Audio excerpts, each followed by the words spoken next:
This is American Reverend Zachariah Jackson from the church of what's happening now. Here you see we're in Elizabeth. This is my second week in Elizabeth. I guess I'm gonna march right on up to the day of the election, the 6th of November. So I'm here and I'm happy to be here in Elizabeth and talk to Mr. Nelson. Again, you know, this will be the second interview with Mr. Nelson, and I hope that we do many more, because he's a man that has some ideas about what should be done in the city of Elizabeth.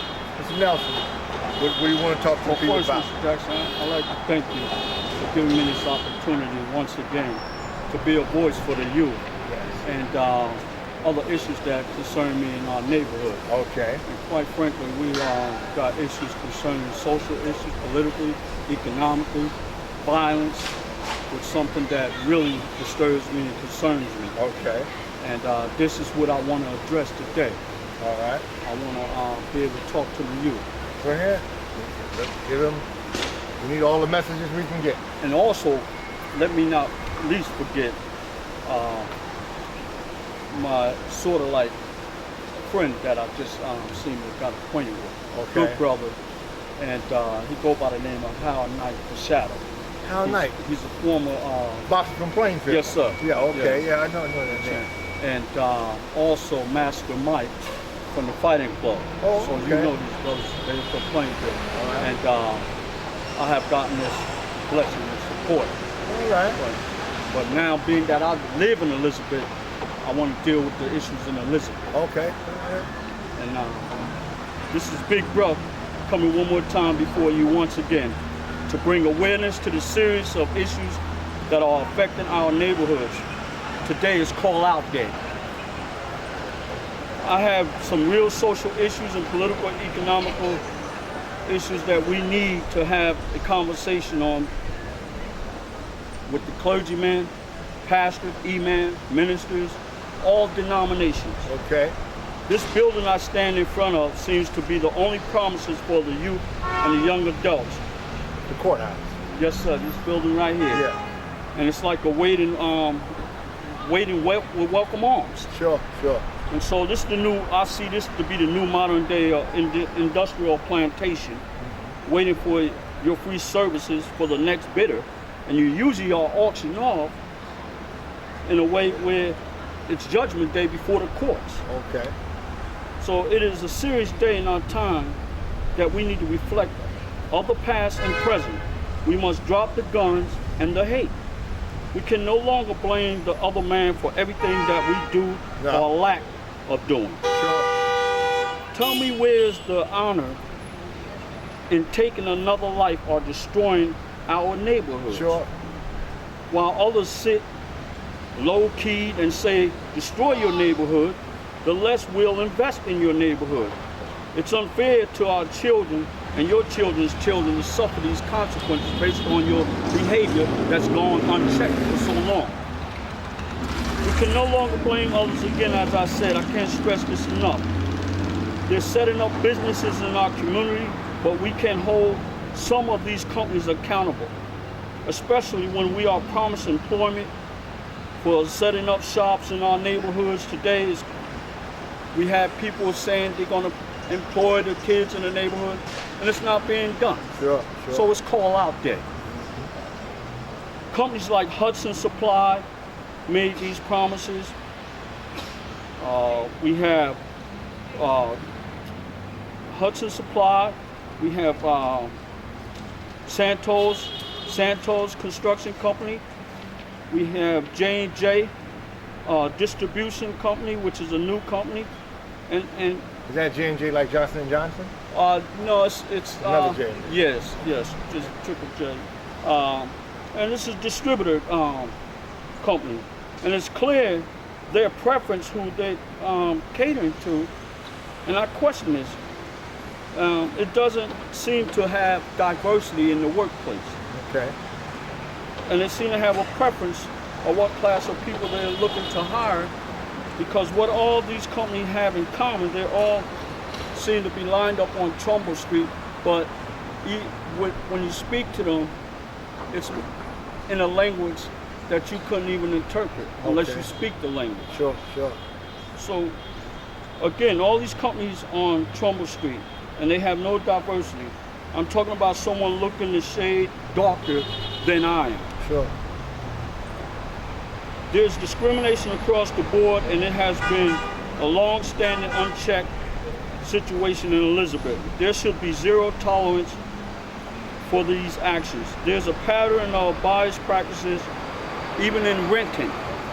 Renting is written in a manner of where if you can't speak the language, how are you to read the language? Sure. Today is call-out day. You know who you are. This is not good for the citizens of Elizabeth. It would be appreciated if all these issues that concern the neighboring citizens, that you would at least give a second look at us when it comes to employment. Okay. For example, proceeds, welfare offers lack diversity as well in the workplace. There is not equal shared employment among these buildings that are state ran and public service to the people. And even that, you sometimes find discrimination. You don't know if your application is seriously being considered. You call up, sometimes you get the runaround, and then months go by the time you get a courtesy call, they tell you they don't have no money. Sure. I think that needs to be addressed too, and that others, of minorities' applications should be taken seriously. And that's why I think it'll be important if you have some diversity in there, where somebody have a little empathy, because one who knows what struggle is can identify with you. Let me ask you this right here, Mr. Nelson. These other companies that you named, Yes. are they what you would call minority owned or minority run? I would say there is to some degree, but it doesn't include us. It's like excluded to a degree. And like I always say, I don't want to be divisiveness in a way by calling out such as different ethnic culture groups, because we can't blame them for doing what they're doing. They're on the grind doing what they're doing. They're setting up shop, getting jobs. But when they come through, it's being promised to us by our counselors that Like in city council? city councilors, Okay. that the kids be looked at, for employment. And this is not happening. Not gonna happen. And yeah, because I get too many kids coming to me, saying they're looking for a job, but then sometimes, you don't know what's in the heart of a person. Sure, Sure. So that could be, that could be true, and then that could be where that one could just be playing off of one's emotions, knowing that I have a concern for their well-being. Sure, that's a good observation. Very good observation. Very good. So, these things that I really think that should definitely be addressed. And also with the youth, as far as the killing goes. Because I find there's good reason that we have these attitudes towards the youth and young adults. Just looking at them, we have seemed to taken judgment by having a lack of respect rather than having a dialogue with them, some understanding. Okay. So like again, you don't know what a person's household structure is. Sure. So, we got a lot of kids that don't have a big brother. So what can we do to step them up, to mature them? You know what I mean? Because, when I understand where you're coming from, and I understand exactly what you're saying, but from some degree, people will be saying like, well, we're making our move, what are you doing to step up? In other words, it's like we almost like lost some space in a way. It's like, I don't want to categorize everything, but like African American is like the first minority. And because of his holding pattern, he seems to be right there with every other minority. But then psychologically, he's not there. You understand me? See, it becomes a psychological journey, because psychologically, you're not just, let's say, doing the grassroots job, because you've been here so long. But then you need the grassroots job because you didn't get the full journey of here. You understand me? Sure. So you're in almost like trying to go to space and not that time down. You understand me? It's like almost like a seesaw. So how do we balance this thing? What do we do to balance this? Well, again, what can we tell us what can we tell ourselves that, you know what, but we still need the common job? Oh, well, we first of all, I believe we got to have some inroads in our community. The first thing is that I think we got to be in touch with what goes on in your community by making community meetings. Sure. You know, come to the council meetings, find out what's available.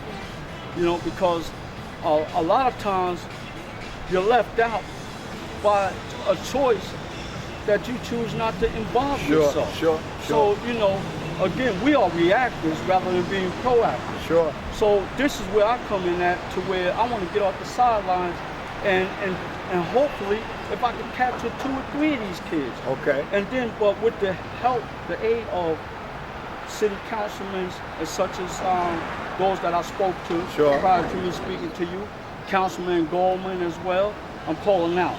Okay. You know, so we even have a day coming up on the 29th, which is Monday, but the storm is heading our way, so we don't know how that's going to turn out. Sure. But these are the places we need to be, because we can't go on, you know, complaining that others What time is that going to be? That's 7 p.m. Okay, I'm gonna try Monday. this. 7 p.m. And so there's things going on in the neighborhood. And I think if you come, you at least know what's going on. But if you don't come, then you'll have people making decisions for you. Okay. And then once they start building, what can you say? You can't say nothing because you're not in the... Now, can you give them where that meeting is going to be? Yes, that meeting is in fact going to take place on what street that is. Community meeting is on the 29th, Monday at 7 p.m. at 183 6th Street in Elizabeth. 183 6th Street in Elizabeth. Is there any number that you can reach anybody at? Well, I could be reached. Okay, give me your number. Area code 908-290-1322. Home phone number, area code 908-469-2552. Okay. Well, just to let you know that this right here will be a YouTube upload, and we will continue every 2 weeks, every month or whatever, having a dialogue with Mr. Nelson, because he seemed to be very concerned about this city, the city of Elizabeth, New Jersey. Thank you. And again, this is the American Reverend Zachariah A. Jackson from the church. If I may do one thing needs to be known, because I really strongly believe that, you know, knowledge is power. Okay. And Carter G. Woodson said it best. You know, a tree without roots is dead. And so is a people without knowledge of themselves. And I just hope and strongly hope that others can take part in helping me, you know, getting into the movement of helping these young kids out here. Okay. I appreciate your time. All right. Okay. Again, as I said, this is the American Reverend Zachariah Jackson from the church of What's Happening Now. Good night. Thank you. Thank you again.